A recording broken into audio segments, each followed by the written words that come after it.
వర్కర్ల యొక్క డీటెయిల్స్ ఒక లింక్ వస్తుంది. ఆ లింక్లో మీరు ఫిల్ చేస్తే మా దగ్గర ఉంటుంది వాళ్ళ డేటా. సపోజ్ వాళ్ళు ఏమన్నా అఫెన్స్ చేసి ఇక్కడ నుంచి పారిపోయినా కూడా వాళ్ళ డీటెయిల్స్ వాళ్ళ అడ్రస్ అని మన దగ్గర ఉంటాయి కాబట్టి మేము ఈజీగా వాళ్ళకి క్యాచ్ చేసుకోవచ్చు అన్నమాట. రీసెంట్గా అయిన ఇన్సిడెంట్స్ ఒక జవాన్లో ఒక ఇద్దరు ముసలి వాళ్ళని పని చేసుకుంటూ నమ్మించి వాళ్ళిద్దరిని కొట్టి లోపల పడేసి ఇంట్లో వచ్చి బంగారం పైన మేము మా సిపి మేడం ఏం చేస్తుంటే అట్లాంటివి మళ్ళీ జరగకూడదు అని చెప్పేసి ఒక ఇనిషియేషన్ తీసుకొని మీ సురక్ష అనే ప్రోగ్రామ్ స్టార్ట్ చేసింది. సో మీరందరూ మీ కాలనీలల్లో మీకు ఎక్కడ ఉన్న మీ గ్రూప్లల్లో ఇది ఒకటి పోస్టర్ ఒకటి ఫోటో స్కానర్ ఒకటి ఫోటో తీసుకోండి. నేను మన ప్రభుత్వ భారత్లో పెడతాను అది స్కానర్ ఒకటి.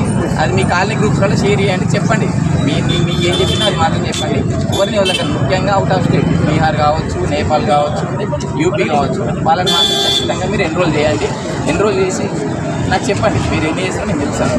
మీ ఇనిషియేషన్ మీరు ఖచ్చితంగా సిటిజన్ తీసుకోవాల్సి ఓకేనా. మీ సేఫ్టీ కోసం మాత్రం మీరు కొంచెం ఓకేనా.